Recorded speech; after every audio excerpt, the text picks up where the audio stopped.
EH404 is a readings-based introduction to economic change in South Asia in the colonial times, that is roughly from the mid-18th century to the mid-20th.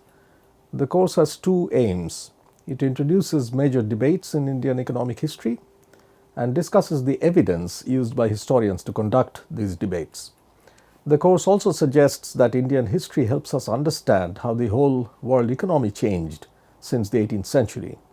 We ask in this course, does a study of Indian history tell us how colonialism and globalization changed the world since the early 1800s? Over 10 sessions, we discuss questions like, why did a trading firm like the East India Company set up an empire in India? Did British colonial rule impoverish India or develop it?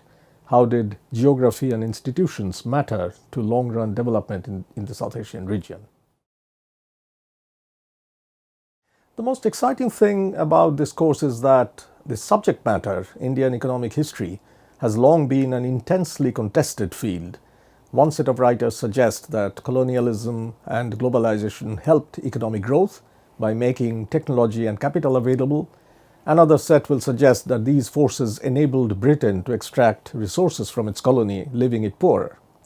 The course does not ask students to take sides, but it does ask them to use the material such that they can make informed choices, take sides but show on what evidence, and be mindful of enormous diversity and inequality within India, between regions, between classes, between men and women. Always ask, can we generalize this story? This is a challenging question and makes the discussion very interesting. India today is an emerging economy where high economic growth exists with poverty, inequality and unemployment. If you look back to the past, whether it's the 18th century or the 19th century, the past looked exactly like this. High growth existed side by side with poverty and unemployment. Are there historical roots of economic growth? Does poverty have roots going back to the past? Does past help us understand the present?